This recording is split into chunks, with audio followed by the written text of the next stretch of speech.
नमस्कार। मैं डॉक्टर रितेश आर्य हूँ, जियोलॉजिस्ट हूँ बाय प्रोफेशन और गिनीज वर्ल्ड रिकॉर्ड होल्डर हूँ।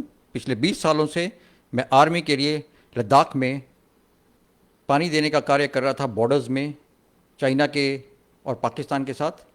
और उसी के दौरान करते करते एक जगह मुझे आर्टिशन कंडीशन मिली जो हाईएस्ट हो गई, और उसके कारण मेरा नाम Guinness book of world record में आ गया। मेरा जन्म शिमला में मेरे नाना जी के घर में हुआ था, और मेरा बचपन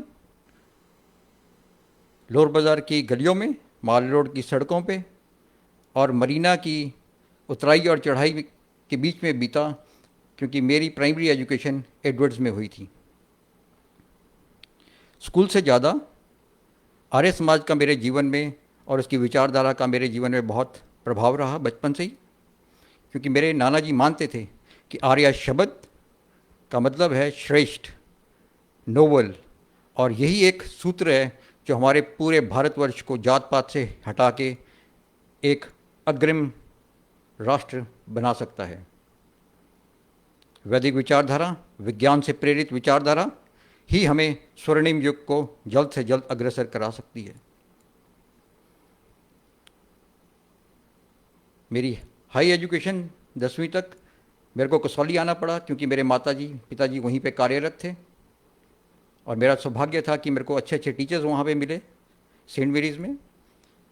मिसेस मैंगलोय, मिसेस सबिता मनमोहन सिंह जो जसपाल भट्टी जी की वाइफ हैं, अफजल जी, माइकल सर, सिस्टर्स, और इन सब ने अच्छा योगदान दिया हमारी पढ़ाई में, और हम अच्छे नंबर लेके वहाँ से आगे हमारे 10th में।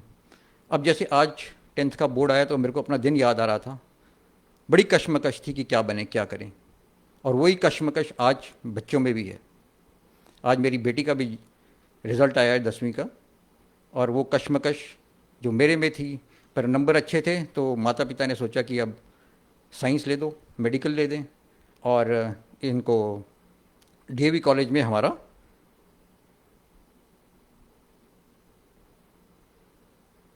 पर एक चीज़ थी कि मेरे को मेडिकल ले दिया डीएवी कॉलेज में जाके, और पर जब मैंने डाइसेक्शन करने गया वहाँ पे क्लास में तो मेरे को पता लग गया कि मैं इसके लिए नहीं बना हूँ। मैं डाइसेक्शन कर ही नहीं सकता था, और मेडिकल बहुत मुश्किल से मैंने प्री मेडिकल और की जो 12वीं की इक्विवेलेंट थी, और फिर उसके बाद फिर कश्मकश कि क्या करें आगे। तो किसी ने बताया geology department Punjab university Chandigarh में आसानी से एडमिशन मिल जाती है, और आप वहाँ पे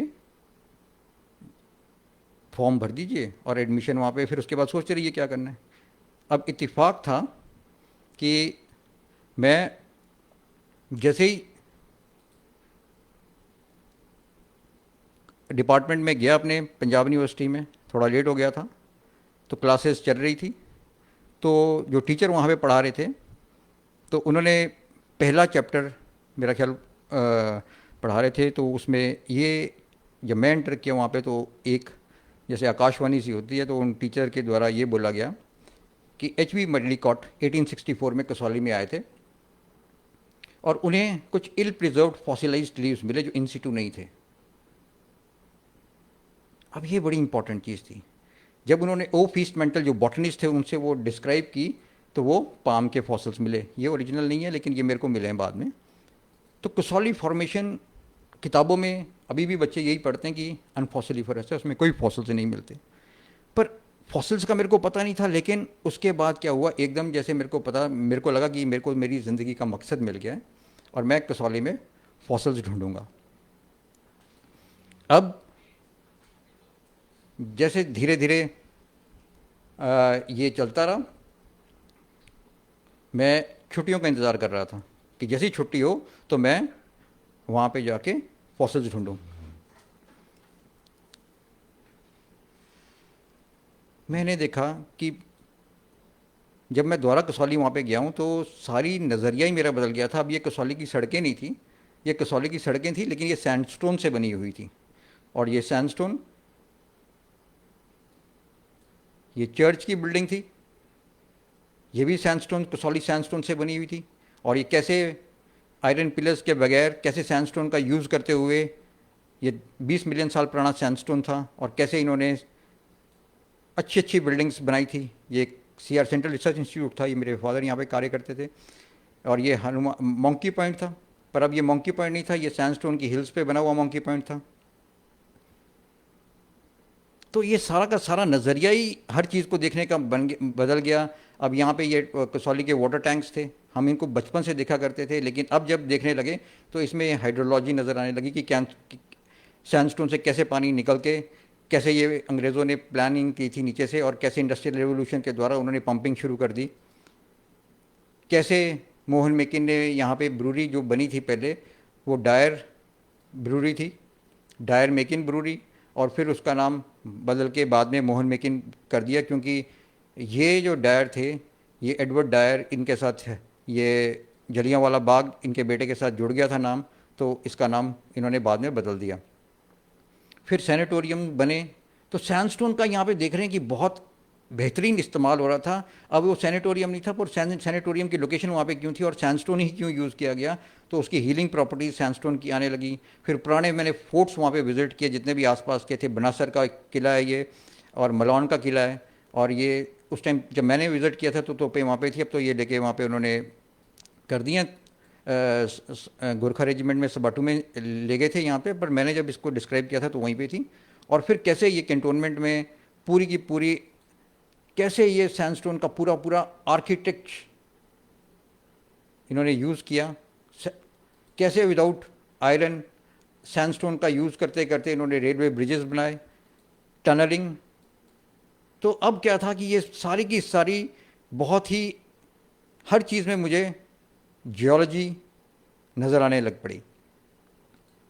और धीरे धीरे शुरू में तो कोई, मेरे ख्याल से मेरे को कोई भी फॉसिल नहीं मिला था, और मेडलीकॉट का ही ध्यान रख के ये सारी साइट विजिट करता था, लेकिन थोड़ा थोड़ा जियोलॉजी का जैसे जैसे ज्ञान आता रहा, तो मेरे को ये देखिए पत्ते कितने अच्छे हैं, ये सारे के सारे मिलने शुरू हो गए। और ये एक डाइवर्स फॉसिल असेंबलेज वहाँ से मेरे को मिली है। अब ये आप ये देख रहे हैं, ये सिपियाँ हैं, और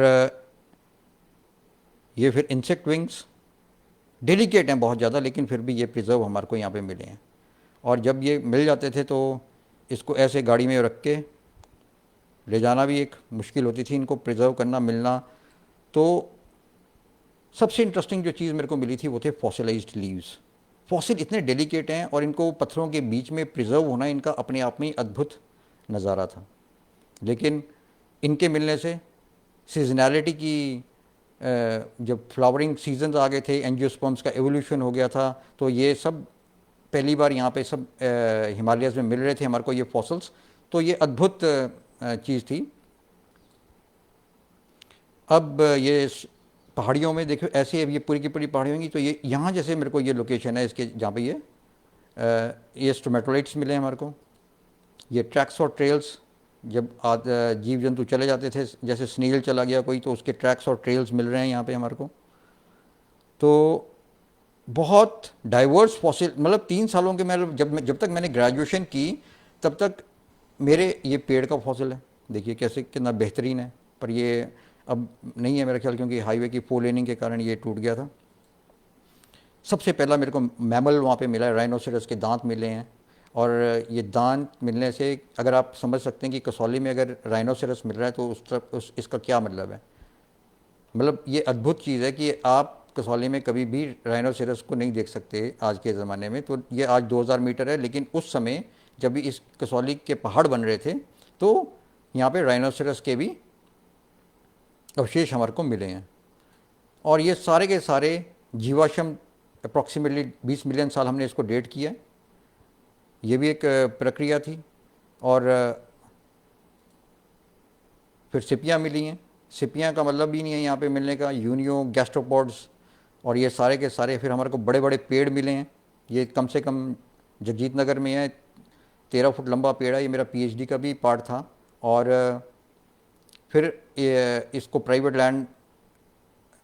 बंदे ने ख़रीद लिया, किसी ने पहाड़ को, और वो डंगा लगाने वाला था, लेकिन हमारी रिक्वेस्ट से उसने ये सारे का सारा, इसको देख रहे हैं पूरे का पूरा यहाँ पे प्रिजर्व है, कोई भी जाके वहाँ पे देख सकता है, और बहुत बेहतरीन ढंग से इसको प्रिजर्व किया गया है।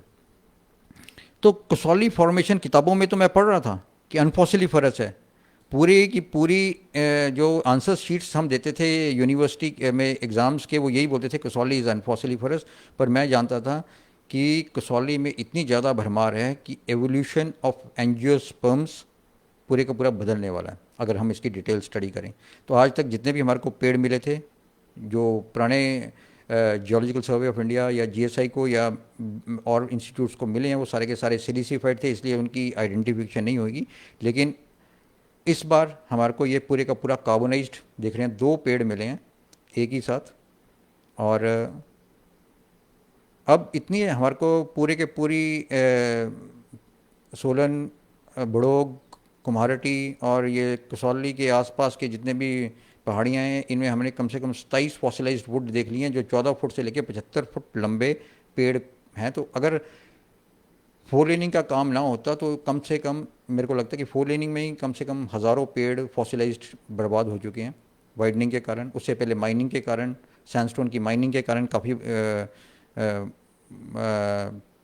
फॉसिलाइज्ड ट्री बर्बाद हो गए थे। और ये भी देखिए कितने बेहतरीन स्पेसिमेंस हैं ये सारे के सारे। और ये हमारी टीम थी जिससे हमने ये सारे रोड में पड़े हुए थे फॉसल्स, कैसे मुश्किल मुश्किल से ये तो काट रहे थे, लेकिन इसको बचाया। और फिर अब मैंने, क्योंकि रखने के लिए भी कोई जगह नहीं थी, तो इसके लिए भी अब एक मैं म्यूज़ियम बना रहा हूँ डंगियारी में, धर्मपुर के 4 किलोमीटर दूर है। तो ये सारे के सारे फॉसल्स जितने भी हमारे को मिल रहे हैं, बड़ी मुश्किल से वहाँ पे रखे हैं। तो जो जितने उस टाइम 1995 की आई है, तो 1995 से ही फॉसिलाइज्ड ट्री ट्रंक्स को बचाने की हम कोशिश कर रहे हैं। लेकिन कोई लॉ ना होने के कारण ये सारे के सारे पेड़ अभी भी उसी जद्दोजहद में सारे टूट जाते हैं, बर्बाद हो जाते हैं, और इनका कोई संरक्षण नहीं है। और दूसरा क्या होता है कि कई बार क्या होता है कि आपको फॉसिलाइज्ड लोकेलिटी कोई मिलती है तो कभी वहाँ पे रिटेनिंग वॉल बन जाती है। अब तो जैसे फोर लेनिंग हुई है तो इसमें तो रिटेनिंग वॉल का इन्होंने रिकॉर्ड ही तोड़ दिया है। और कोई मतलब इतनी अनप्लान्ड सड़क बन रही है ये फोर लेनिंग के कारण कि इसमें लगता है कोई किसी जियोलॉजिस्ट का लिया ही नहीं गया है योगदान। नहीं तो ये जितनी भी रिटेनिंग वॉल बन रही है इसकी ज़रूरत नहीं थी अगर ये पैचवर्क करते और ये पूरी जियोलॉजिकल इन्वेस्टिगेशन के साथ ये कार्य किया जाता। तो धीरे धीरे फिर एक हवा चली कि ये सोलन में फॉसिलाइज सेंचुरी बन रही है, लेकिन उसके बारे में बाद में मैं बात करूँगा। तो इतनी ज़्यादा मेरे पास डाइवर्स फॉसिल असेंबलेज हो गई कि आप पूरी की पूरी पेलियो इकोलॉजी अगर हम रिकन्स्ट्रक्ट करने की कोशिश करें तो ये सारा का सारा ये बताता था कि ये पाम के लीव्स मेडलीकॉट को मिले थे, ये पाम के लीव्स भी कसौली में नहीं मिलते। और ये सारे का सारा, तो ये सारी की सारी कुछ और कहानी बता रहे थे कि कसौली के पहाड़ जो आज हम देख रहे हैं उसकी एनवायरनमेंट आज से 20 मिलियन साल पहले जब ये नहीं बने थे तब कुछ और थी। तो ये जियोलॉजिकल मैप है। अब इसमें जब आप चंडीगढ़ से जाते हैं, टोल का प्लाजा का ब्रिज दिया तो आपको एक बहुत अच्छी लोकेलिटी नज़र आती है ये। तो यहाँ से अगर आप शुरू करें तो यहाँ पे ये सबातू फॉर्मेशन आ जाती है, ये डक्षाई फॉर्मेशन आ जाती है, और ये मेन कसौली फॉर्मेशन आ जाती है। क्योंकि अब नज़रिया और हो गया देखने का। अब इसमें अगर एक ट्रैवर्स लें तो एक ऐसा हमारे को फॉसल्स मिलते हैं, अगर हम यहीं से अगर धर्मपुर से शुरू कर लें और डक्षाई तक या बड़ोग तक, कि हमारे को ऐसी ऐसी देखिए सिपियाँ मिलती हैं जो सिर्फ मेरीन एनवायरनमेंट में मिलती हैं। अगर ये हमारे को वहाँ पे मिल रही हैं तो इसका मतलब है कि ये समुंदर था। तो हम समुंदर कैसे बोलते हैं, तो इसलिए समुंदर बोलते हैं क्योंकि यहाँ पे हमारे को सिपियाँ मिलती हैं, फॉसिलाइज सिपियाँ रॉक्स में मिली हुई हैं। तो ये सिप्पी आप देख रहे हैं कितनी प्यारी और बेहतरीन ढंग से ये प्रिजर्व्ड है। उसके बाद ये ऑयस्टर्स, ऑयस्टर्स हमेशा मेरीन एनवायरनमेंट में ही मिलेंगे। और ये और बायोवेल्स देख रहे हैं कितने प्यारे, बहुत बेहतरीन ढंग से ये प्रिजर्व्ड हैं। और ये भी ऑयस्टर्स के शेल हैं। और ये मेरे को लद्दाख में जब मैं कार्य कर रहा था तब भी मिले, और जब हमने इसका कोरिलेशन किया तो जो जो हमारे को धर्मपुर सबातू में ये फॉसल्स मिलते हैं उसके साथ इसका बहुत मेल था। तो इसका मतलब है कि वो सारे का सारा जो लद्दाख में हमारे को मिल रही है चीज़, जो कसौली में मिल रही है, ऑलमोस्ट लाइक एक ही एनवायरनमेंट में डिपोजिशन हुई थी इन सब की। तो अब फिर क्या था कि जब तो मेरीन एनवायरनमेंट होगी, अब हमारे को क्या मिला, जब ये फोलेनिंग के कारण कई अच्छी चीज़ें भी हुई हैं क्योंकि एक्सकवेशन बहुत हो रही थी, तो जब मैं साइटों पे जाता था तो लकड़ी के साथ, फॉसिलाइज्ड वुड के साथ ऑयस्टर के भी मेरे को फॉसिल मिले हैं। तो उसका क्या अभिप्राय हुआ कि जब जो ये समुंदर था वो थोड़ा थोड़ा यहाँ पे शैलो हो गया था, और यहाँ पे हमारे को ये कोस्ट के पास आ गई थी। और कोस्ट क्या था, मतलब वहाँ से जैसे कोई रिवर आ रहा है तो रिवर और डेल्टिक एनवायरनमेंट हो गई है, और उसका जो रिवर का इन्फ्लुएंस है सी के साथ जहाँ पे है, क्योंकि पेड़ हमेशा रिवर लेके आएगा और ऑयस्टर्स हमेशा समुंदर में होंगे। तो ये बड़ी इंटरेस्टिंग सी चीज़ हो गई थी जब ये फॉसिल मिला। तो पहली बार हमारे को ये पता लगा कि ये जो हम जिस जगह पे ये फॉसिल मिल रहा है वो सारी की सारी वो नहीं है, समुद्र नहीं था, बल्कि ये नियर कोस्टल एनवायरनमेंट थी डिपोजिशन की। तो आप कैसे फॉसिल से, पत्थरों को देख के आप कैसे एनवायरनमेंट का, पुराने एनवायरनमेंट का पता लगा सकते हैं। तो जो भी सबातू के आसपास, जो भी ये धर्मपुर के आसपास जितनी भी एनवायरनमेंट है, ये सारी की सारी नियर कोस्टल है या समुंदर की एनवायरनमेंट है। तो ये बहुत अहम फॉसिल्स से आपको जानकारी मिलती है अपने पुरानी एनवायरनमेंट के बारे में। और जितना ज़्यादा आप इसके, जितनी ज़्यादा अभी तक तो रिसर्च ही नहीं हुई है यहाँ पे, क्योंकि हिमाचल प्रदेश में कोई जियोलॉजी का डिपार्टमेंट ही नहीं है ढंग का जो इस पे रिसर्च कर सके। आपके पास वाडिया इंस्टीट्यूट है, वो देहरादून में है, आपके पास बीरबल सानी इंस्टीट्यूट है, वो लखनऊ में है, और हिमाचल में इतनी धरोहर होने के बावजूद हमारे पास यहाँ पे कोई ऐसी इंस्टीट्यूट नहीं है जिसमें ये सारी की सारी रिसर्च हो सके। और इतना इतना अद्भुत, इतना दुनिया आके यहाँ पे रिसर्च करके चली जाती है, लेकिन हमारे यहाँ पे ऐसा कोई अनुसंधान केंद्र नहीं है जो बना है यहाँ पे कि वो कर सके। अब यहाँ पे ये पत्थर है, ऐसे देखने में पत्थर है, पर ये सारे के सारे पत्थर बीच एनवायरनमेंट के बने हुए हैं। ये सैंडस्टोन है, वाइट कॉर्डोइट सैंडस्टोन बोलते हैं इसको। और ये बीच एनवायरनमेंट, जैसे गोवा में आप जा रहे हो तो उन एनवायरनमेंट को ये रिप्रेजेंट करता है। तो कभी भी अब आप जाओगे रास्ते में, तो फिर क्या हुआ कि ये पहले हमारे को समुंदर था, फिर हमारे को क्या मिला, लकड़ी के साथ, पेड़ के अवशेषों के साथ हमारे को ऑयस्टर्स मिल गए, तो कोस्टल एनवायरनमेंट आ गया। ये सैंड मिल गया तो हमारे को लग रहा है बीच एनवायरनमेंट आ गई। और ये जो स्ट्रक्चर्स हैं ये पेलियोसोल्स हैं। पेलियोसोल्स मतलब पुरानी सॉइल्स। तो पुरानी सॉइल्स भी आप रॉक्स को देख के पुरानी पहचान सकते हैं। तो उससे ये पता लगता है कि जो समुंदर था वो स्क्वीज्ड अप हो रहा था और ये लैंड कंडीशंस यहाँ पे आ रही थी। तो एक एक चीज़ से, पत्थर से आपको ये पता लग जाता है सारी पुरानी एनवायरनमेंट का, और आप पूरी ये हिस्ट्री इनकी बता सकते हैं। तो अब ये सॉइल फॉर्मिंग प्रोसेस हो गई, और यहाँ पे देख रहे हैं कि रेड और ग्रीन शेल्स, ग्रीन और रेड बेड्स बहुत प्रोमिनेंटली मार्क्ड हैं। अगर ग्रीन होएगा तो वो आपको रिड्यूसिंग एनवायरनमेंट बताएगा, और अगर रेड है तो वो ऑक्सीडाइजिंग एनवायरनमेंट बताएगा। उसका क्या मतलब हुआ कि मतलब एक ट्रांसग्रेशन और रिग्रेशन फेज था यहाँ पे। जब भी इस पानी से वो कवर हो जाता है तो वो हमारी ऑक्सीडाइजिंग रिड्यूसिंग एनवायरनमेंट बन जाती है, और जब वो रिग्रेसिव हो जाता है तो रेड जोन बन जाती है, तो एक्सपोज हो जाता है जो आयरन कंटेंट है, इसलिए कलर वेरिएशन हो जाती है। तो ये बड़ा इंटरेस्टिंग चीज़ें जब आप पत्थरों को देखेंगे यहाँ पे, और ये मिलता है। देखिए अब ये सैंडस्टोन है लाल तरह का, और ये है जब आप परवाणु से अगर ऊपर को चलेंगे कसौली की तरफ को या धर्मपुर की तरफ को, तो ये बहुत, आप एक बार देखते हुए चलोगे तो पहले आपको ग्रीन रॉक तरह के रॉक्स मिलेंगे, फिर बीच में रेड मिल जाएंगे, फिर बीच में ग्रे मिल जाएंगे। और अगर ये जियोलॉजिकल इन्वेस्टिगेशन प्रॉपर हुई होती तो पैच वर्क जितना इन्होंने पूरी रिटेनिंग वॉल लगाई है उसकी ना ज़रूरत पड़ती, और इतनी ज़्यादा 10 फुट की कटाई कम से कम बच जाती जो इन्होंने 4 लेनिंग में की है। ये मैं दावे के साथ कह सकता हूँ, पर वहाँ पर जियोलॉजिकल इन्वेस्टिगेशन नहीं हुई। अब आप यहाँ पे देख सकते हैं ये सिलिकन साइड्स हैं। जब भी कोई पत्थर मूव करता है एक दूसरे के ऊपर तो यहाँ पे ये सिलिकन साइड्स बन जाती हैं। ये रिपल मार्क्स हैं।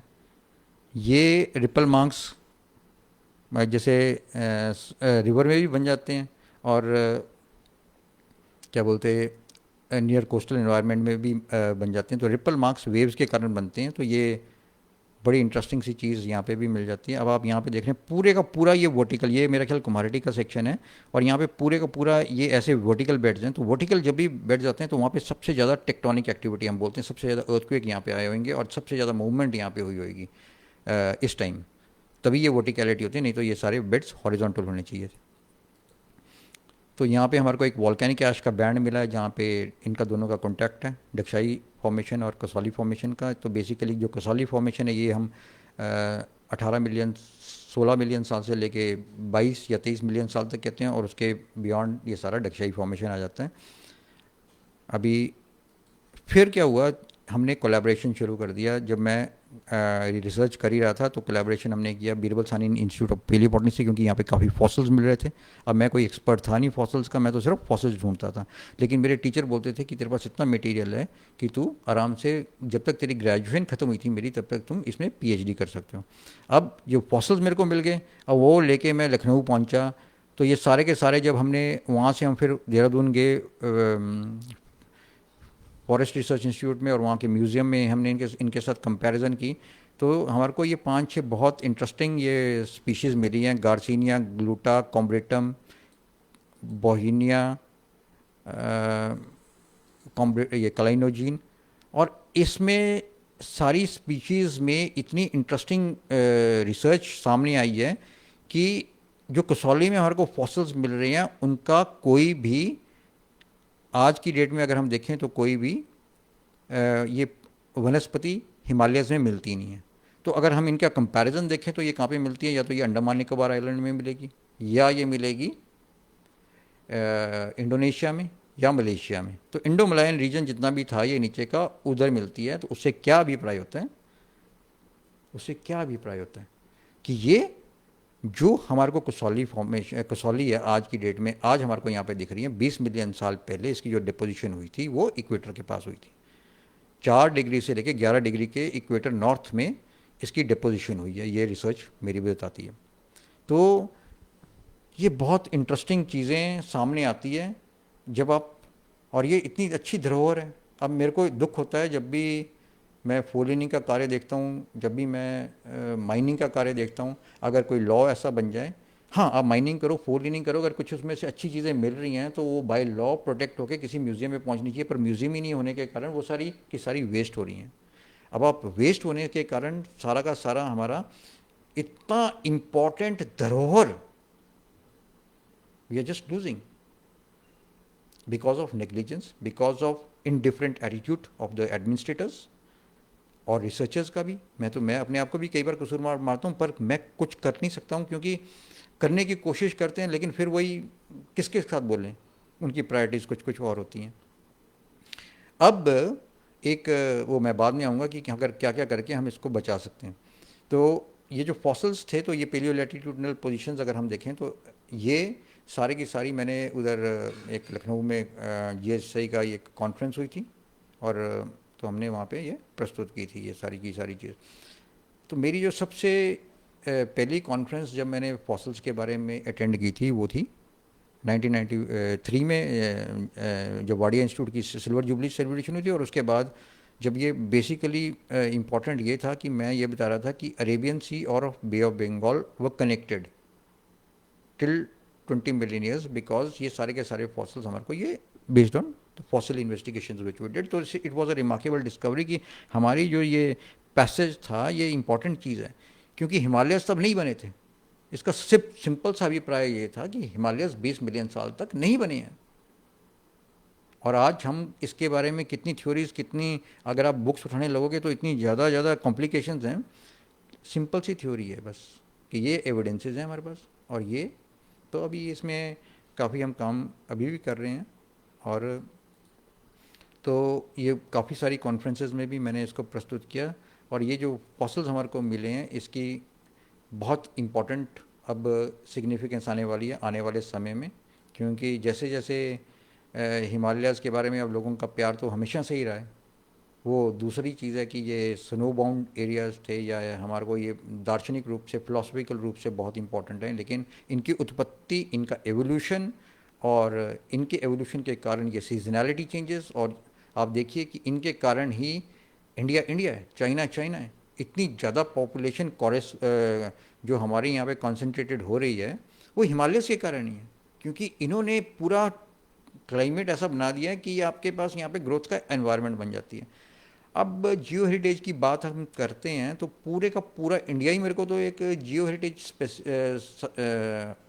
पीस लगता है। ये भी एक तरह का फॉसिल है। अब आप देखिए कैसे ये फॉसिल है। अब इसको हम पूरे 3 हिस्सों में बांट सकते हैं। अब मैंने इसको क्या किया, एक हिमालयाज़ है, ये सारे के सारे आप देख रहे हो, ये पूरे का पूरा हिमालयाज़ है एक। और दूसरा है ये सरस्वती, तो हिमालयस क्या दर्शाता है? हिमालयस दर्शाता है कॉन्टैक्ट बिटवीन इंडिया एंड यहाँ पे तिब्बत। हमारे पास चाइना से कभी कोई कॉन्टैक्ट नहीं था, जियोलॉजिकली भी और पॉलिटिकली भी, वो बाद में बात करेंगे कभी। तो सूचरिंग था बिटवीन इंडिया और चाइना, और यहाँ पे हिमालयस की ये उत्पत्ति होती है जब ये दोनों टकराते हैं। उसके बाद क्या बनता है? सरस्वती गंगा बेसिन। तो ये जो सरस्वती का जो चैनल है इतना बड़ा, यहाँ से लेके यहाँ तक, ये क्रेडल था सिविलाइजेशन का इन द पास्ट। और गंगा का और यमुना का जो ये क्रेडल है, ये आज की सिविलाइजेशन का क्रेडल है। तो ये जो सरस्वती गंगा का क्रेडल है, इसने हमें अद्भुत चीज़ें दी हैं। सरस्वती ने हमारे को पूरी हमारी सभ्यता दी है, सरस्वती वैली सिविलाइजेशन दी है, और अब बहुत इसमें इम्पॉर्टेंट रिसर्च हो रही है। और मेरे को लगता है कि आने वाले टाइम में the oldest civilisation will be Saraswati civilisation, exclusively Saraswati civilisation. इसके कारण मैंने और भी अलग से सेमिनार वेबिनार की दिए हैं, उसमें वीडियोज़ हैं कि क्यों ये सरस्वती लुप्त हो गई, उसमें मैंने कारण इसके बताने की कोशिश की है। फिर जो पेनिनसुलर पार्ट ऑफ इंडिया, ये इसको मैं बोलता हूँ अम्बिकल लिंक, क्योंकि हमारी जो मदर है उससे हम टूटे हैं। किससे टूटे हैं? तो एक गोंडवाना लैंड होता था,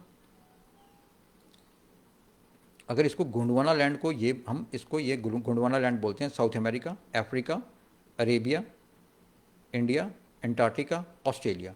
तो अब देखेंगे आप तो ऑस्ट्रेलिया और इंडिया और अफ्रीका के साथ इसका लिंक था पूरा पूरा। ये एक ही कॉन्टिनेंट था पहले, और फिर ये 200 मिलियन साल के करीब ये टूटना शुरू हुआ, और एक्चुअली ये 100 मिलियन साल की इसने जर्नी की है, यहाँ से लेके यहाँ तक। इंडिया नॉर्थवर्ड मूवमेंट शुरू की है इसने, और ये अप्रॉक्सीमेटली मॉडल्स हैं डिफरेंट डिफरेंट, और कैसे कैसे ये मूव किया है। पर जब ये आइलैंड के रूप में 100 से मिलियन साल के ऊपर ये मूव कर रहा था, तो उस समय इंसान नाम की तो कोई चीज़ नहीं थी, मैमल्स नहीं थे, एंजियोस्पर्म्स भी नहीं थे, जिम्नोस्पर्म्स थे और डायनासोर्स थे, रेप्टाइल्स थे। तो ये पूरे का पूरा इंडिया में भी डायनासोर की बहुत लोकेलिटीज़ मिलती हैं। और डायनासोर की ये देखिए, ये रायोली में फॉसिल पार्क है। अभी 1996 से पहले यहाँ पे कुछ नहीं था, फिर एक जियोलॉजिकल एक्सपीडिशन हुआ, उसमें मैंने भी पार्टिसिपेट किया था, और फिर उसको गुजरात की गवर्नमेंट ने इसको एक नेशनल हेरिटेज साइट बना दिया है, और डायनासोर म्यूज़ियम, और डायनासोर जहाँ पे मिले थे वहाँ पे, जैसे अभी हमारा शिकेती फॉसिल पार्क है, लेकिन हम उसको इतना पॉपुलराइज नहीं कर पाए हैं किसी कारणवश। लेकिन इसको बहुत ज़्यादा हमारे को बताने की ज़रूरत है, पॉपुलराइज करने की ज़रूरत है, ताकि आने वाली पीढ़ियाँ इसके बारे में ज़्यादा से ज़्यादा जान सकें। तो अब ये क्या था देखेंगे हम स्पीति में भी। तो मैं क्या कह रहा था, बेसिकली ये सारा का सारा समुंदर जो है ये बेसिकली 20 मिलियन साल तक भी ये कनेक्टेड नहीं था। लेकिन अगर आप बुक्स पढ़ोगे, कई बोल देंगे पहला जो कॉन्टैक्ट अभी भी मानते हैं कोई 59 मिलियन ईयर्स के करीब पहला कॉन्टैक्ट यहाँ पे हुआ, लेकिन ऐसा नहीं आया, और उसके बाद ये माइग्रेशन शुरू हो गई। अब राइनोसेरस हमारे को भी कसौली में भी मिल रहा है, लेकिन हमारे को ये शिकेती फॉसिल पार्क की रिकन्स्ट्रक्शन है। आप देख रहे हैं कैसे शिकेती फॉसिल पार्क में एक अंग करके ये पूरा का पूरा हाथी इन्होंने रिकन्स्ट्रक्ट कर दिया है, और एक बहुत अद्भुत पहल हुई है। अब ये जहाँ जहाँ हाथी हमारे को पुराने मिलते थे, कितने बड़े बड़े शिवालिक्स में, कैसे पॉसिबल है ये यहाँ पे आज की डेट में? अगर हम कहें पूरी शिवालिक रेंज में हाथी हैं जी, तो कोई मानने को विश्वास नहीं करेगा। ये इम्पॉर्टेंट चीज़ है। अब इतने बड़े बड़े टोर्टोइस, इतने बड़े बड़े टोर्टोइस, इतने बड़े बड़े लायन, ये सारे के सारे फॉसिल्स हमारे को शिवालिक से मिलते हैं, और 8 से 9 मिलियन साल के बाद ये सारे के सारे ऑलमोस्ट लाइक हमारे को मिलते हैं। और उसके बाद कंडीशन सारी ड्रामेटिकली चेंज होनी शुरू हो गई, और फिर ये धीरे धीरे मूव करना शुरू हुआ। ये जो सी थी इसके बीच में, इंडिया और चाइना के बीच में, उसको टेथिस सी बोलते थे, और ये सारा का सारा स्क्वीज अप हुआ, फोल्डिंग शुरू हो गई, और ये हमारा हिमालयस बन गई। ये तिब्बतन प्लेट्यू है, ये हिमालयस है, और ये चाइना का पार्ट है। तो जब ये फोल्ड हो रहे थे, तो हम कैसे बोल दें कि ये फोल्डेड माउंटेन्स है? इसको बोलते हैं हिमालयस को फोल्डेड माउंटेन्स। तो अगर आप सरचू के पास जाएंगे या और हिमालयस में देखेंगे, तो यहाँ पे ऐसे ऐसे फोल्ड्स बने। ये देखो, ये पूरे का पूरा ऐसे आप देख सकते हो, पूरे का पूरा फोल्ड, यहाँ से यहाँ से यहाँ से यहाँ से। तो एक रॉक जैसे है कि किसी ने इसको कंप्रेस कर दिया हो और वो फोल्ड बन गया हो। और ये देखिए, ये भी अपने हिमाचल में है, ये मेरे ख्याल कहीं इधर ये शिमला के पास ही कहीं जगह, वहाँ से और ये पूरे का पूरा फोल्ड यह नज़र आ रहा है। ये इंटरेस्टिंग है, ये सारी सबातू फॉर्मेशन है, ये सारा मैंने जैसे पहले बताया था मेरीन सीक्वेंस है, ये पूरा फोल्डेड हुआ है और ये डक्शाई है, यहाँ पे कॉन्टैक्ट है। तो मेरीन पूरा ये पूरा यहाँ पे ख़त्म हो गया और यहाँ पे फोल्डिंग हो गई इसकी भी, और ये डक्शाई के साथ इसका कॉन्टैक्ट आ गया। और अगर हम ऊपर चले जाएं स्पीति की तरफ, तो यहाँ पे तो एक लांगजा विलेज है और यहाँ पे एमिनॉइड्स की इतनी ज़्यादा भरमार है कि फिर वही नेग्लिजेंस। सबको पता है कि वहाँ पे वो बेचारे सब इकट्ठे करके वहाँ से हज़ारों की तादाद में स्पेसिमेंस ये बिक रहे हैं यहाँ पे, लेकिन हम इनको प्रिजर्व करने में नाकाम ही है। पता नहीं क्यों गवर्नमेंट अपनी इतनी वेल्थ है हमारी, जैसे पानी की वेल्थ को हमने बिल्कुल ऐसे सोच लिया कि हाइडल पावर प्रोजेक्ट्स तो बस कोई और लगाएगा और हम सिर्फ तमाशा देखेंगे। अरे हमारे पास इतने रिसोर्सेज हैं। अच्छा, तो ये वो मैं डिस्कस करता हूँ अभी बाद में।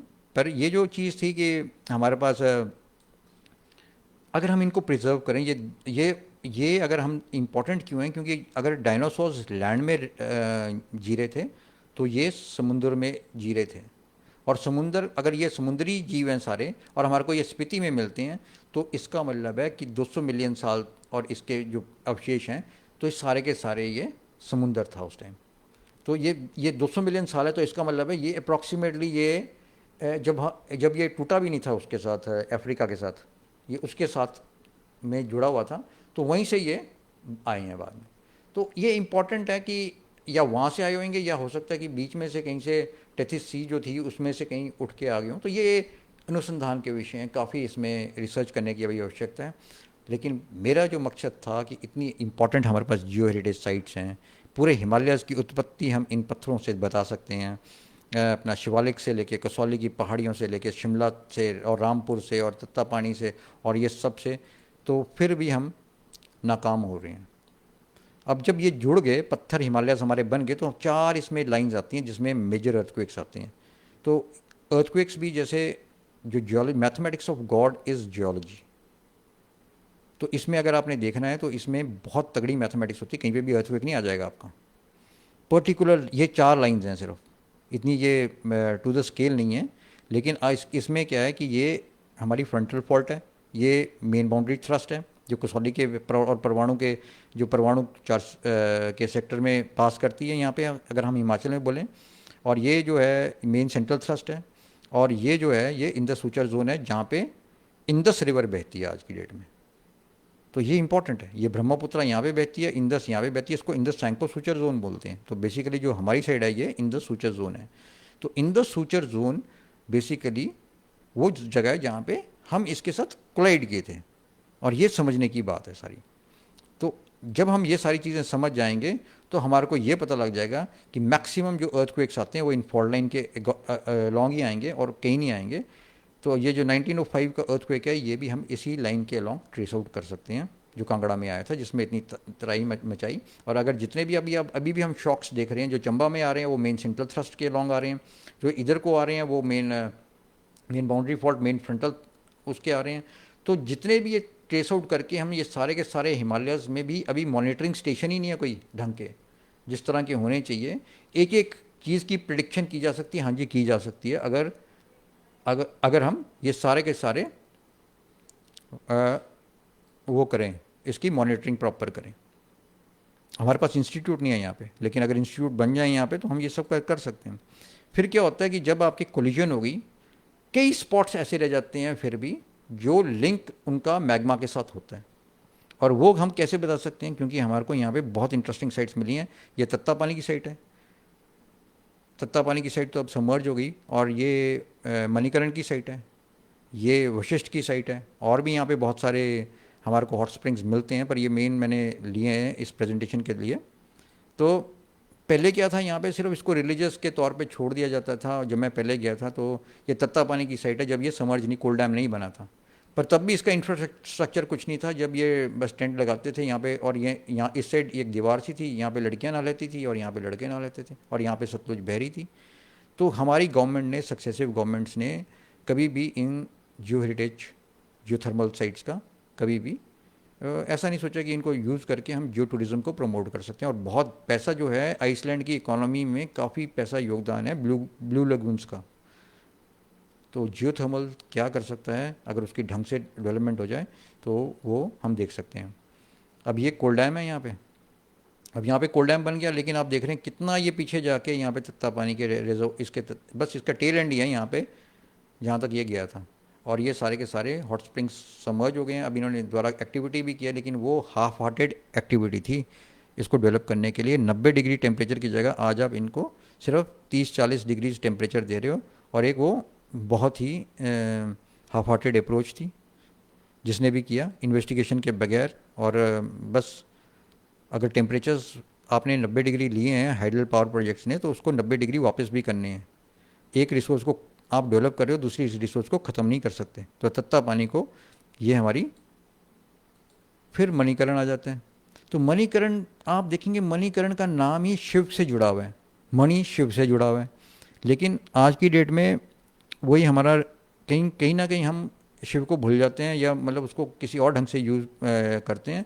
और जब वो मनी प्रेशियस मटेरियल्स ढूंढ रहे थे, और शिव ने यहाँ पे काफ़ी टाइम निकाला अपनी रिसर्च का, R&D का। और अब तो ये बेसिकली अगर आप देखेंगे तो हॉट स्प्रिंग्स का टेम्परेचर यहाँ पे भी 88-90 डिग्रीज तक है। और फ्री फूड यहाँ पे मिल जाता है सबको, राशन, और कुकड इन फ्री एनर्जी और फ्रीली सर्व टू ऑल। बहुत इंपॉर्टेंट है ये। दिस इज जियोथर्मल एनर्जी का, this is what the potential of geothermal is. अब अगर शिव को देखें तो इन्होंने मनी तो निकाली थी, लेकिन जहाँ तक मेरे को लगता है कि अब आप शिवलिंग को देखें, ये शिवलिंग है और ये न्यूक्लियर रिएक्टर है। तो शिव जी ने उस टाइम में ही न्यूक्लियर एनर्जी की टेक्नोलॉजी को यूज़ कर लिया था।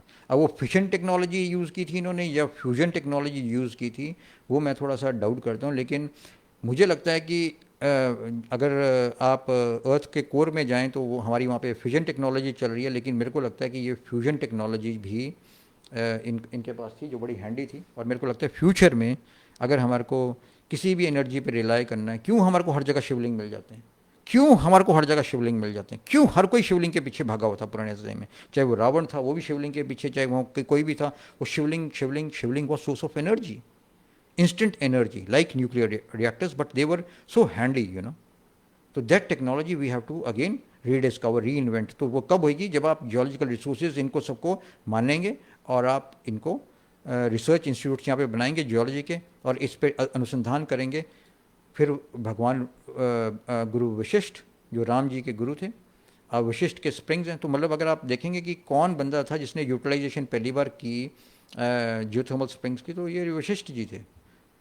तो इनको उस तरह से तो हम यूज़ कर जानते हैं, लेकिन इनको जियोथर्मल एनर्जी के रूप में भी कैसे कैसे इन्होंने यूज़ किया है और कैसे कैसे एक्सप्लोर किया, ये बहुत इंपॉर्टेंट विषय बन जाता है अनुसंधान का। और प्रमोशन ऑफ टूरिज़्म। फिर क्या होता है कि डैम्स कैन बी ऑल्सो, ये सारी की सारी जितनी साइट्स थी इनमें हम विंटर टूरिज़्म बहुत अच्छे ढंग से तैयार कर सकते हैं। विंटर टूरिज़्म शिमला में ना आए बंदा, वो तत्ता पानी में जाए। विंटर टूरिज़्म कुल्लू में ना जाए, वो मणिकरण में जाए। विंटर टूरिज़्म इतना बेहतरीन कर दो यहाँ पे इन जगहों में कि बस बंदा वहाँ पे आए और वहीं का होके रह जाए। और ये पॉसिबल है, ये पॉसिबल है। विंटर स्पोर्ट्स हम डेवलप कर सकते हैं इन इन इन जगहों में। और भी जो स्पीति में भी हॉट स्प्रिंग्स हैं वहाँ पे भी हम कर सकते हैं। तो dams can also be Jio heritage sites. और ये लिस्ट है, मतलब काफ़ी हमारा पोटेंशियल बहुत ज़्यादा है, लेकिन पता नहीं क्यों हमारा देश ये वो हो रहा है।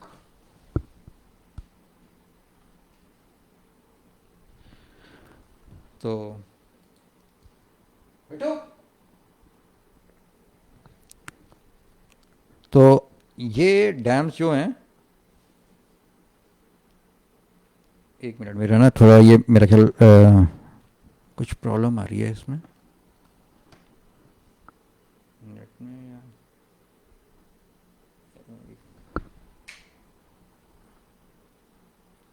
एक मिनट जरा बेटो।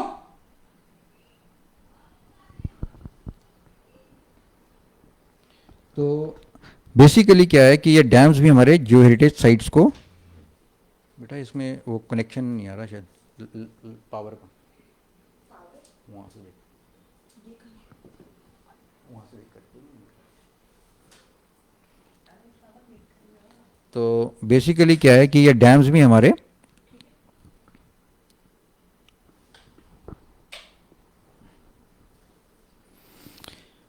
तो ये डैम्स भी हमारे जियो हेरिटेज साइट्स को रिप्रेजेंट कर सकते हैं। ये देखेंगे अगर हम, पोटेंशियल हमारा 27,000 मेगावाट है और ये भाखड़ा नंगल 50,000 हो गया, नापता झाकड़ी 1500 मेगावाट ड्रिल जनरेट कर रही है इलेक्ट्रिसिटी। कोल डैम ने तत्तापानी को सबमर्ज कर दिया, तो ये भी एक शुरू से लेके एंड तक एक जर्नी हो सकती है टूरिज़्म को प्रमोट करने के लिए, सिक्योरिटी को देखते हुए, but it can be done. तो ये जितने भी डैम साइट्स हैं, कैसे इनको हम जियो हेरिटेज के लिए प्रमोट करें, इसके लिए भी हम एक कार्य कर सकते हैं। और फिर जब ये मैं कर रहा था तो अब टाइम कम है, तो मैं धीरे धीरे जल्दी जल्दी इसमें थोड़ा सा बताता हूँ कि अ, फिर मैंने हाइड्रोजियोलॉजिस्ट की भी कार्य किया था हिमाचल गवर्नमेंट में। और पर धीरे धीरे मैं, कैसे हमने शुरू में यहाँ पे एक्सप्लोरेशन का कुछ भी नहीं था, और अर्ली 90s में हिट एंड ट्रायल मेथड था, पर धीरे धीरे ये सारी की सारी हमने एक ट्रेडिशनल विजडम को लेके, जैसे वो सबसे बेस्ट था कि ये जो किले थे उनके, उनमें दो दो कुएँ थे और कैसे कुएँ में पानी आता था, चोटियों पे थे।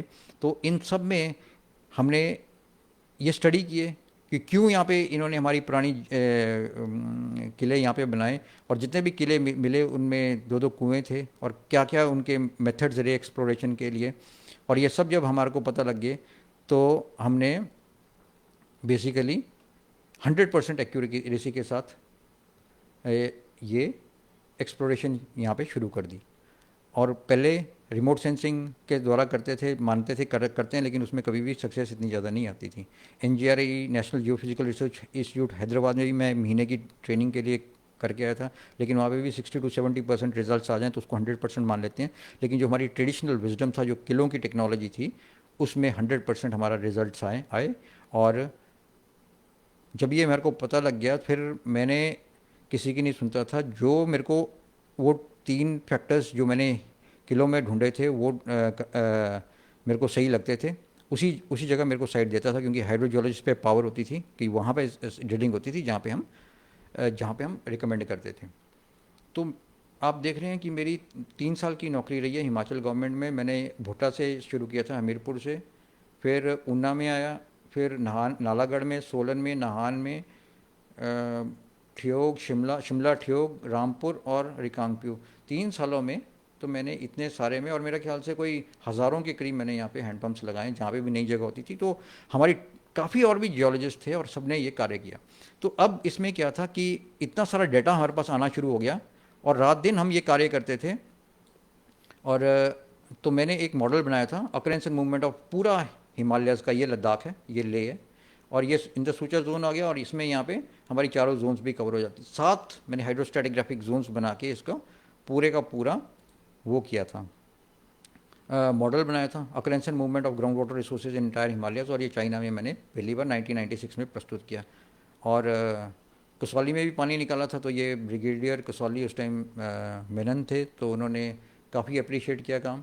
और उसके बाद ये हमारे कैबिनेट मिनिस्टर अब बन गए हैं, लेकिन उस टाइम तो नहीं थे, लेकिन इन्होंने भी हमारे को ये सराहन एक सेरेमनी में सराहा था।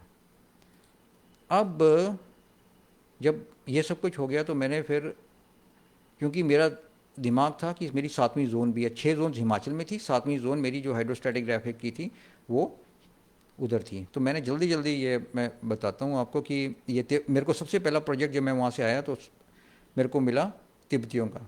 तो तिब्बती इम्पॉर्टेंट है, इसलिए इम्पॉर्टेंट है क्योंकि मेरे को वहाँ पे मिला, तो मेरे को ये नहीं पता था उस टाइम कि तिब्बत इंडिया में है या तिब्बत कहाँ पे। मेरे को तिब्बतियों के लिए प्रोजेक्ट मिला, पर मेरे लिए वो तिब्बती इंपॉर्टेंट नहीं थे, मेरे लिए लद्दाख इंपॉर्टेंट था, क्योंकि वो मेरी 7th जोन थी पानी के लिए निकालने के लिए। पर जब मैंने वाटर एड से किया, और ये सोनमलिंग तिब्बतियन सेटलमेंट है, तो वहाँ के जब मैं उनसे मिला, ये हिज होलीनेस दलाई लामा की जब मैंने सारी कहानी वहाँ पे पढ़ी, तो 3,800 तिब्बती हैं जो ये लद्दाख में सेटल थे, सोनम रिंग सेटलमेंट में। लेकिन जब मैंने पूरी कहानी समझी तो ये 1959 में जब चाइना ने तिब्बत पे अटैक किया था, तो ये दलाई लामा जी वहाँ से मिराकुलसली भाग के आ गए थे, बच गए थे ये, नहीं तो इनका तो चाइना का था कि इनको मार दो बेचारे। अब ये देखिए आप, एक राजा, एक कंट्री का राजा किस तरह से माइग्रेट कर रहे हैं, चलते चलते। इनके पास ये हथियार थे मेरे ख्याल, डंडियाँ और ये सब चीज़ें थी, तलवारें थी या कुछ और होंगे या घोड़े होंगे, और इस तरह से ये चाइना जीत गया तिब्बत। और ये हमारे जो उस टाइम प्राइम मिनिस्टर थे, उन्होंने इनको वेलकम किया, पर इनको तो वेलकम कर दिया, लेकिन ये नहीं बोला कि expansionism is not the order of day, जो आज हमारे प्राइम मिनिस्टर बोल के आए वहाँ पे। तो ये मैप ही है, चाइना का सिर्फ इतना पोर्शन है। हमारा ये देखिए, ये म्यांमार है, हमारा कोई भी पार्ट चाइना से कभी भी नहीं लगता था। सिर्फ ये दलाई लामा पे अटैक करके इन्होंने पूरा तिब्बत हथिया लिया, और कैसे बेचारों एक एक बंदूक की गोली भी नहीं चली है और इन्होंने पूरा तिब्बत हटिया लिया। और पूरी दुनिया ने सिर्फ यही कहा, the escape that rocked the Reds, मतलब चाइना को रॉक कर दिया इसने, और इससे ज़्यादा कोई रिएक्शन नहीं था पूरी दुनिया का, और जिसका खामियाजा आज पूरी दुनिया भुगत रही है चाइना के उस पर। फिर मेरी जर्नी शुरू हुई और मैंने संकल्प ले लिया कि मैं तिब्बतियों को पानी निकाल के दूंगा। और ये मैं पहुंचा वहाँ पे, जब देखा तो ये पूरा का पूरा चाइना बॉर्डर है यहाँ पे। अब तिब्बती बॉर्डर था, पर अब चाइना ने उसको कर लिया है। तो हाँ, इनके पास जो भी सॉल्यूशंस अभी तक इनको बताए गए थे वो ये थे कि आप सिंधु नदी से पानी लो और आपको वो मिल जाएगा। पर जब मैंने सिंधु नदी को स्टडी किया, तो आप ये देख रहे हो, ये सिंधु नदी है, ये ज़ांस्कर नदी है। तो ये जुलाई के महीने में सिल्टा जाता है, थोड़े टाइम के लिए ये पानी यहाँ पे दोनों नदियों का साफ रहता है, फिर ये सारा का सारा जमनी शुरू हो जाती है, जिसको चादर एक्सपेडिशन बोलते हैं। अब मैंने जब इनको बोला कि ये मैं पानी यहीं पे निकाल दूंगा जितने भी इनकी जगह हैं, तो कोई मानने को तैयार नहीं था। तो फिर मेरे को ये no water no money conditions करनी पड़ी। और फिर जब हम गाड़ी लेके आ रहे थे और इन्होंने हमारे को बोल दिया कि ठीक है आप करिए इसको, तो जब हम गाड़ी लेके यहाँ से आ रहे थे तो ये द्रास का एरिया है, और ये देख रहे हैं आप, you are under enemy surveillance observations. तो मतलब पाकिस्तान यहाँ पे पहाड़ियों में था, तोलोलिंग और टाइगर हिल, और ये बड़ी मुश्किल से यहाँ पे गाड़ियाँ आई। फिर काम किया हमने, और 2008 तक मतलब 1998 तक पूरी तिब्बतन कम्युनिटी को हमने पानी मुहैया करा दिया। फिर ये तिब्बतन प्राइम मिनिस्टर थे, उसके बाद हमारे को ये इन्होंने वो सम्मानित भी किया और थोड़ा सा। और फिर मेरे को प्रोजेक्ट वहाँ पे थे, काम करते थे, क्योंकि एयरफोर्स की काफ़ी सहायता थी। तो इन्होंने मेरा पहला प्रोजेक्ट जो था आर्मी के साथ, वो एयरफोर्स के साथ था। ये ले एयरपोर्ट के लिए कर रहे हैं, ये विंग कमांडर खान। और जब मैं ये कर रहा था तो एयर मार्शल, ये ले एयरपोर्ट है, तो एयर मार्शल पटनी आए वहाँ पे उस टाइम दिल्ली से, कि तुमने क्या किया है। तो I just told him that I have try to solve the problem of entire Ladakh region and this is just a project. और ये कॉस्टिंग देखिए अब कितना फ़र्क आ जाता है जब आप जियोलॉजिस्ट की तरह एक यूज़ करते हैं अपने रिसोर्सेज। तो 50 लाख का प्रोजेक्ट हमने, वो मेरा ख्याल 8 लाख में ख़त्म कर दिया था। तो इस तरह से वहीं पे ग्राउंड वाटर। और ये सबसे बड़ी बात है, फिर उन्होंने बोला ये सियाचिन का सेक्टर है, यहाँ पे सारी सियाचिन की एयरफील्ड है। तो यहाँ पे क्या होता था कि सर्दियों में पूरी की पूरी पाइपलाइन इसके नीचे से आती थी, तो ये पाइपलाइन फट जाती थी और ये सारा का सारा बम्पी हो जाता था। तो श्योक नदी से निकाल के यहाँ पे लगाया हमने, और फिर उसके बाद कभी कोई इनको प्रॉब्लम नहीं आई, ग्राउंड वाटर उनको दे दिया। फिर अब्दुल कलाम जी के साथ भी काम करने का मौका मिला था, ये 1999 में। तब ये साइंटिफिक एडवाइज़र थे प्राइम मिनिस्टर के, और उसके बाद ये प्राइम मिनिस्टर प्रेसिडेंट बन गए इंडिया के। लेकिन फील्ड रिसर्च लेबॉर्ट्री का इनका विजन था कि हम कैसे इसको सफिशिएंट बना सकते हैं। तो सबसे बड़ी हर्डल इनके पास यही आ रही थी। डॉक्टर पांडे थे उस टाइम इंचार्ज इसके, तो ये कहते थे जब भी हम पाइपलाइन बिछाते हैं तो सिल्ट आ जाती है, तो सारी पाइपलाइन में सिल्ट भर जाती थी। तो हमने वहीं पे इनको पानी निकाल के दे दिया, और एग्रीकल्चर प्रोडक्शन जो थी इनकी 50% पहले साल में ही इंक्रीज़ हो गई। तो ये ग्राउंड वाटर का एक जर्नी रही है। फिर मेरे को सियाचिन देखना था, तो ये भी एक स्टोरी है। तो ये अपने कैप्टन भूपोराय हैं, major Bhuporai, finest officer of Indian army. तो इनका भी ये देख रहे हैं कि कैसे ये पानी, जब मैं वहाँ पे गया, ये मेरे को लेके गए वहाँ पे, तो हमने देखा कि ये सारे का सारा, ये वो नहीं है मतलब, पर ये सारे का सारा ऐसे जम जाता था पानी। और जब इनको बोला कि पानी पिलाना है तो ऐसी सिलियाँ लेके आते थे, ये सियाचिन ग्लेशियर की सिलियाँ हैं, और इनसे ये मेल्ट होके पानी हम पीते थे। तो मैं अपनी जर्नी बता रहा हूँ, और ये जितनी साइट्स हैं सारी, ये भी अब जियो हेरिटेज साइट्स बन सकती हैं, क्योंकि ये 20-20 साल हो गए इनको, पानी हमने मुहैया करा दिया था और आज तक ये चल रही हैं। और ग्राउंड वाटर कैसे यूज़ किया जाता है और कैसे डेवलप करके आप इसमें इसको एक सस्टेनेबल सॉल्यूशन दे सकते हैं। तो ये भी एक जियो हाइड्रोलॉजी का एक पार्ट बन सकता है, जियो हेरिटेज का, उसका, जो हमारे फोर्ट्स हैं यहाँ पे, और कैसे कैसे ब्रिटिशर्स ने भी डेवलप की, उसके बाद कैसे दोबारा से ग्राउंड वाटर डेवलप होके, तो सियाचिन में भी हमने पूरा कंटिन्यूस पानी दे दिया था। द्रास में फिर मौका मिला द्रास में पानी निकालने का, और फिर तब तक ये कारगिल की लड़ाई हो चुकी थी। ये कारगिल वॉर मेमोरियल है, और ये विक्रम बत्रा जी हैं, ये दिल मांगे मोर, और इनकी वो जो बात थी उस टाइम याद आ रही थी कि जाऊंगा और आऊँगा, तिरंगे में लिपट के आऊँगा या लट वहाँ पे झंडा लहरा के आऊँगा। तो ये बहुत इंस्पायरिंग चीज़ें थी, और मेरा सिर्फ योगदान ये रहा है कि मैंने उस टाइम जाके वहाँ पे पानी निकाला था, ग्राउंड वाटर पूरी आर्मी के लिए भिम्बड में निकाला था। और ऐसे करते करते एक जगह हमारा ये सबसे ऊंचा आर्टिशन कंडीशन आ गई, और फिर वो नाम गिनीज बुक में भी आ गया। और ये 1962 की लड़ाई में भी यहाँ पे भी हम जगह में रेजिंग ला में मौका मिला था, तो आर्मी के साथ सब। अब ये अभी ये पेंगोंग है, इधर भी टेंशन इस साइड थी, हमने इधर को पूरे में आर्मी के साथ कार्य करके पूरा उस टाइम पानी मुहैया कराया था। तो ग्राउंड वाटर एक्सप्लोरेशन के कारण काफ़ी, और ये इंडिया टुडे ने एक बार पूरा आर्टिकल 2 बार 3 बार इन्होंने कवर किया हमारी स्टोरीज़ को, डिफरेंट डिफरेंट। फिर एक बार अपने धूमल साहब भी आए थे, ये नड्डा जी भी हैं, तो ये मैं और जी सुनीता नारायण जी, इन्होंने पूरा हमने मेरा ख्याल वो भी एड्रेस भी किया था। फिर इन्होंने मेरे को वाटर मैनेजमेंट बोर्ड का कुछ मेंबर भी बना दिया था, ग्राउंड वाटर अथॉरिटी का। अब ये जो था, ये सारा का सारा सफ़र बहुत इंटरेस्टिंग रहा है। तो फोर लेनिंग ने फिर मेरे को एक बार फिर थोड़ा सा मजबूर कर दिया करने के लिए, सोचने के लिए। अब इसमें जब फोर लेनिंग शुरू हुई थी, और बीच बीच में भी जब भी ये लैंडस्लाइड आती थी, तो इतनी ज़्यादा मेरे को फॉसल्स मिल गए मेरे पास, पूरे का पूरा रखने के लिए वो हो गया। तो मैंने अब अपना, क्योंकि फिर गवर्नमेंट के साथ भी था या कहीं पे भी ऐसी पॉसिबिलिटी नहीं बन रही थी, तो और ये देखिए, ये फोर लेनिंग के कारण construction of highway in Solan district, फिर ये पेड़ 20 मिलियन साल पुराना मिला, बचा नहीं क्योंकि वो फोर लेनिंग में आ रहा था। पर इसको अगर उस टाइम तोड़ते हुए इसको हम निकाल लेते पूरे का पूरा स्लैब, तो ये कितना बेहतरीन म्यूज़ियम का स्पेसिमेन बन सकता था।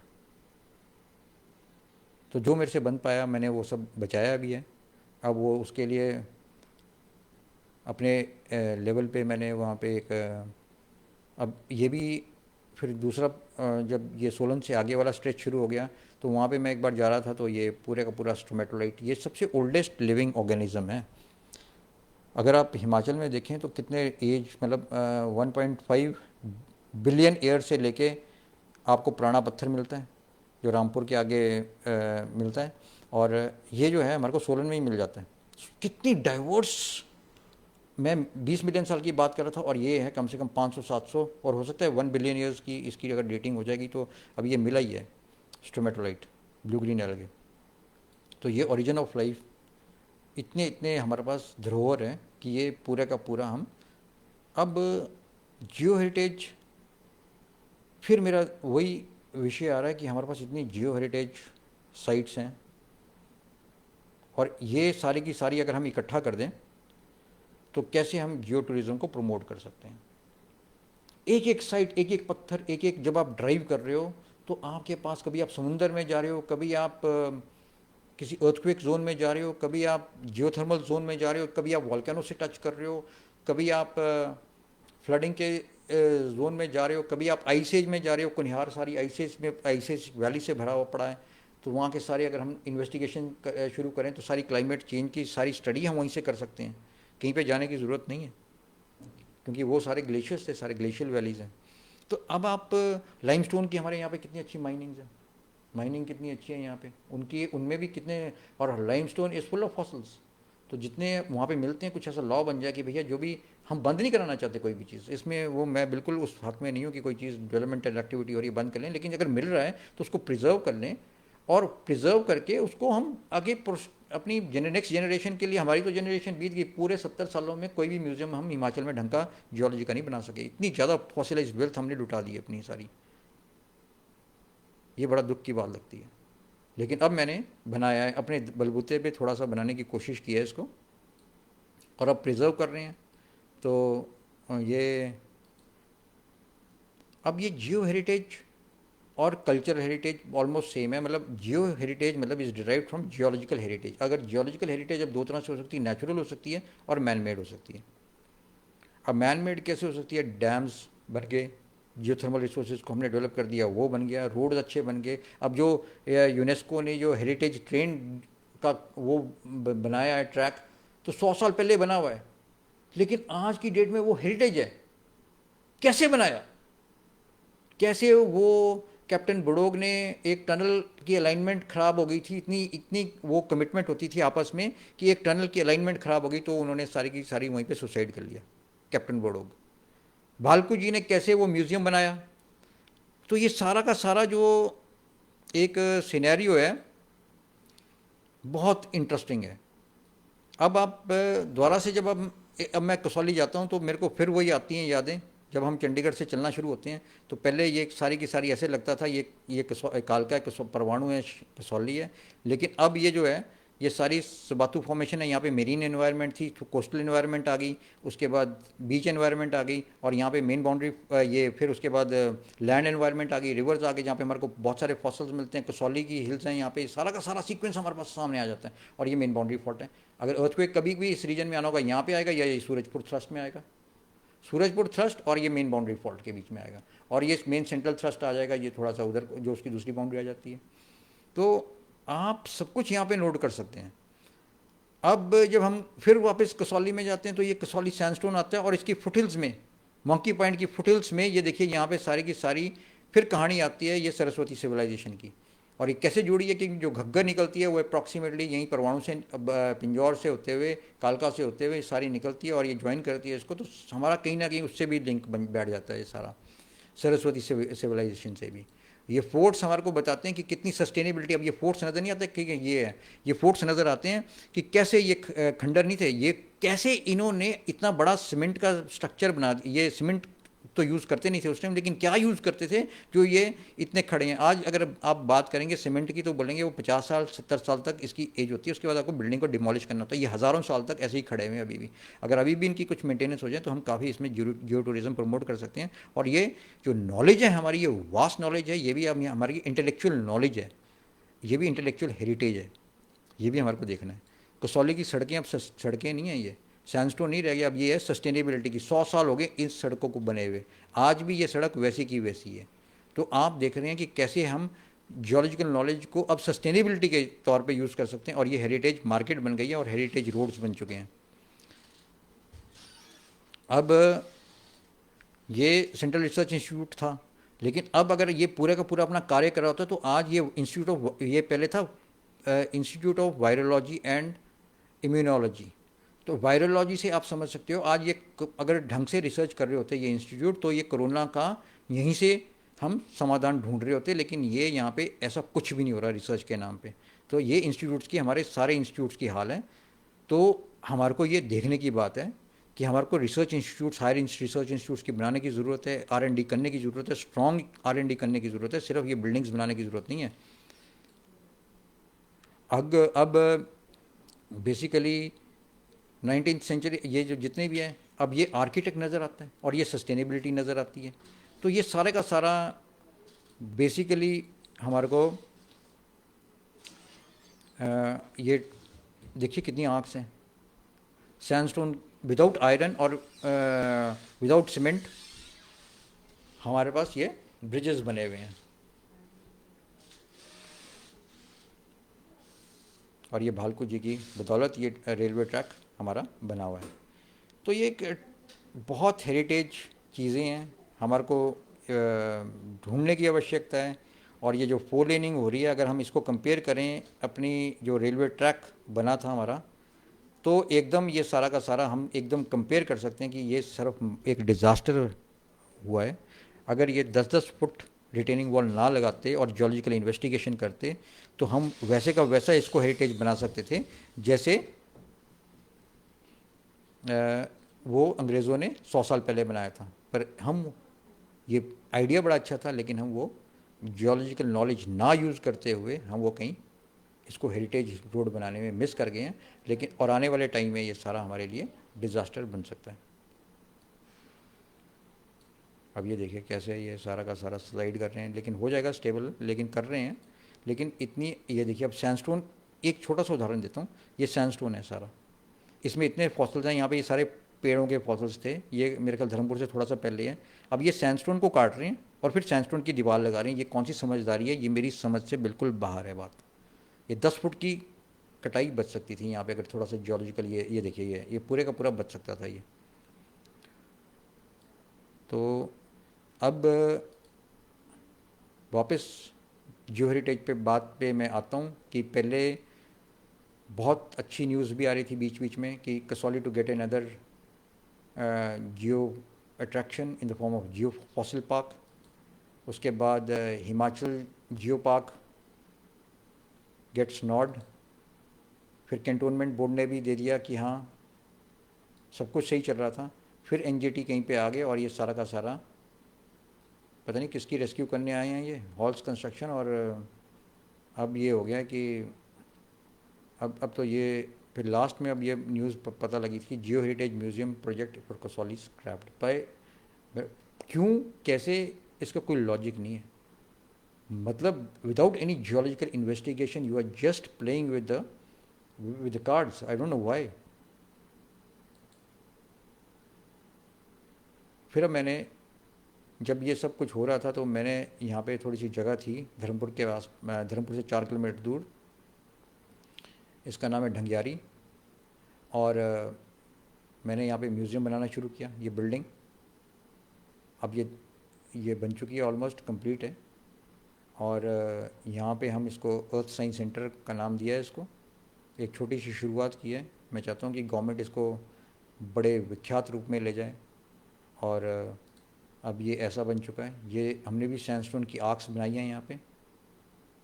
और इसमें हम यहाँ सारा डिस्प्ले करेंगे कि एक एक चीज़, ताकि कोई एक एक फॉसल यहाँ पे बताएगा, एक दीवारों पे होएगा सब कुछ लेटेस्ट चीज़ हम बनाएंगे। और इसमें स्टेट ऑफ आर्ट होएगी, वर्ल्ड दुनिया से देखने आएंगे इसको चीज़ को। मतलब छोटा सा बनाऊंगा लेकिन बहुत अच्छी चीज़ बनाऊंगा, ताकि हम अपने कल्चर को, अपनी जियो हेरिटेज विरासत को, जो हिमालयस की उत्पत्ति के बारे में हमें इतना योग बताएगी, वो पूरी की पूरी एक एक कहानी कि हिमालयस की उत्पत्ति कैसे हुई, फॉसिल्स वहाँ पे रखे जाएंगे।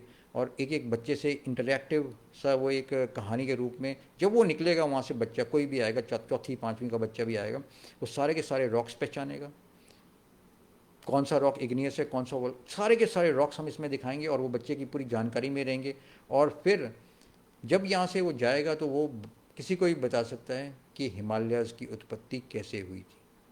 इतना सिंपल हम तरीके से यहाँ पे बनाएंगे। और everything will be based on fossils, rocks, और उसके एनवायरनमेंट को कैसे लिंक करना है, जैसे मैंने आपको अपनी कहानी में बताया।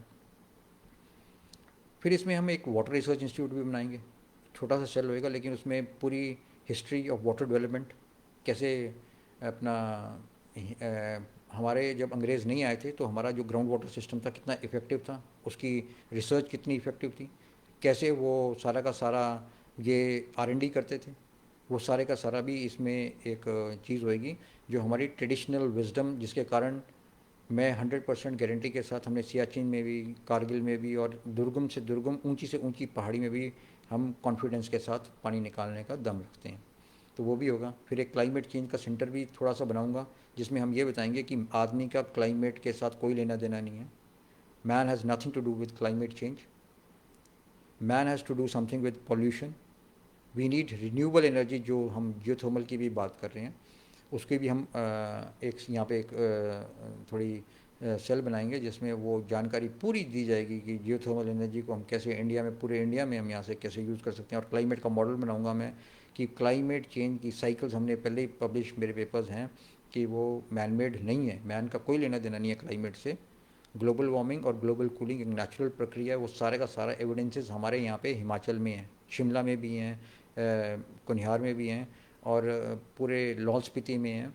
तो पूरे का पूरा ये एक ट्रांजिशन हमारे को ये स्टडी करने की बात है।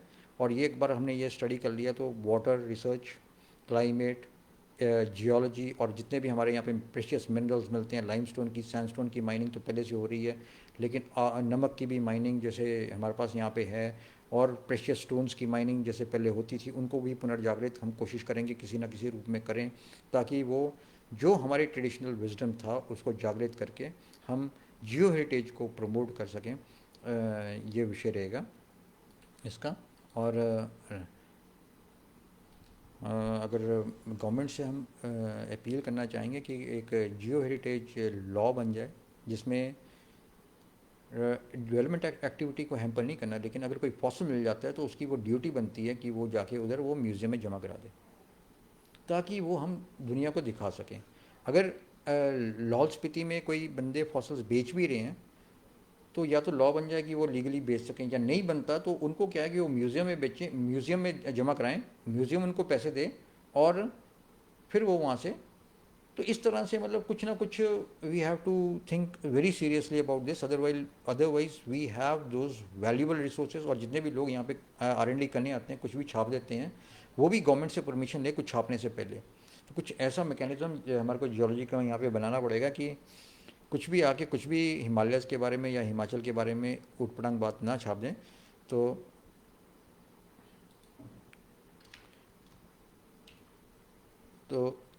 अब इम्पॉर्टेंट चीज़ क्या है कि ये जियो पार्क्स बना दें, इंटीग्रेटेड अप्रोच हो,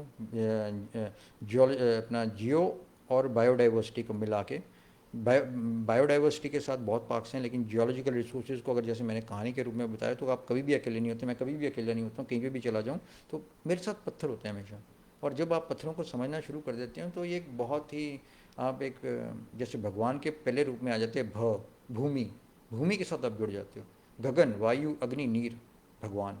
तो आप इनके साथ हमेशा साथ में रहते हो, और इनके साथ आप जैसे अब जहाँ पे फॉसिल्स मिलते हैं वहीं पे एक म्यूज़ियम बना दें तो आपके पास क्या होगा, वो कोई भी फॉसिल वहाँ पे बेचने नहीं देगा, इन्वॉल्वमेंट पंचायत की कर दें, जो भी रेवेन्यू आ रहा है वो सारा पंचायत ही हैंडल करेगी उसको।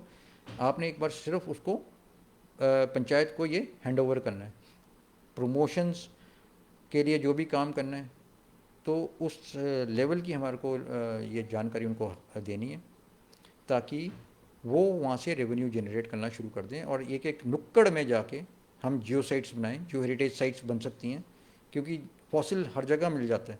तो एक ऐसी जगह में बना दिया, उस गांव का नाम उससे मशहूर हो जाएगा, जैसे वो स्पीति में हो चुका है, तो वहाँ पे लोग जाएंगे, फॉसिल्स भी ढूंढेंगे और एनवायरनमेंट को भी करेंगे। तो उस तरह से एक जियो टूरिज़्म की पहल हो सकती है। फिर हमारे को एक यूनिवर्सिटी बनानी है या इंस्टीट्यूट बनाना है अर्थ साइंसेज का, वाटर और क्लाइमेट चेंज का, क्योंकि यहाँ से हम एक नई शुरुआत करेंगे कि आने वाले टाइम में क्या है कि आपका जो ग्लोबल वार्मिंग का इम्पैक्ट है, तो हम बोल तो रहे हैं ग्लोबल वार्मिंग हो रही है, अरे मैन मेड है या नेचुरल है इसको छोड़ दो, ग्लोबल वार्मिंग का इम्पैक्ट किस पे होना है सबसे ज़्यादा? हमारे पास रेवेन्यू का क्या सोर्स है आज? हाइडल पावर प्रोजेक्ट्स, वो भी हमने कैसे नेगोशिएट किए हैं। We could have been the richest state in India by this potential we have, but I don't know what royalties we are getting. It is just my, we have to increase that royalties, ताकि वहाँ से revenue ज़्यादा से ज़्यादा आए। We don't have to be beggars, asking for money. We have the rich resources, we have to use them judicially, ताकि हम इसको एक हम किसी के आगे हाथ ना फैलाएं कभी भी। हमारे पास बहुत सारे रिसोर्सेज हैं, इसको ही हमने पता नहीं क्यों ऐसा इतना कम आंक रखा है। अब इसका इम्पैक्ट सबसे ज़्यादा, अगर इसमें थोड़ा सा भी एनर्जी में कमी ज़्यादा हो जाएगी, उसका इम्पैक्ट हमारी इकोनॉमी में पड़ेगा। तो हमारे को एक इम्पैक्ट स्टडी करने के लिए अर्थ साइंस इंस्टीट्यूट चाहिए, जो वाटर का, क्लाइमेट चेंज का इम्पैक्ट हमारे वाटर रिसोर्सेज पे क्या हो रहा है, अगर वार्मिंग हो रही है, ग्लेशियर्स पिघल रही हैं, तो उसका इम्पैक्ट किस पे होना है? पानी पे होना है। पानी पे क्या चल रहा है आपका? हाइडल पावर प्रोजेक्ट्स या आपके नदी नाले, तो उन पर इम्पैक्ट होएगा, तो डायरेक्टली वो हमारी इकोनॉमी पे। तो ये रिसर्च का विषय है, हमारे को स्ट्रांगली इसके बारे में हायर इंस्टीट्यूट्स रिसर्च के चाहिए, और हमारे को ये बहुत अहम विषय है कि ये कल्चरल इंटीग्रेशन तो आएगी इससे, क्योंकि जितना ज़्यादा हम अपनी धरती के बारे में जानें, जितना ज़्यादा उसके बारे में जानेंगे, उतनी ज़्यादा हम उसके साथ जुड़ सकते हैं। तो लास्टली मैं डॉक्टर करमवीर जी का धन्यवाद करता हूँ कि उन्होंने मेरे को मौका दिया अपने विचार रखने का इस संवाद के ज़रिए, और Himachal academy of arts and culture language का, जिन्होंने ये पहल शुरू की है। ये बहुत बेहतरीन पहल है, एक प्लेटफॉर्म मिला है हर हिमाचली को हिमाचल के बारे में बात करने का। और मैं तो कहता हूँ कि इसको थोड़ा सा और विस्तृत कर दें, सिर्फ आर्ट और कल्चर में ना रख के और भी एस्पेक्ट्स इसमें जोड़ दें, क्योंकि सब कुछ ही जुड़ा हिमाचल के साथ है। तो मैं आप सबको धन्यवाद देता हूँ, आपने इतनी आराम से मेरा ये सुना, और नमस्कार, धन्यवाद।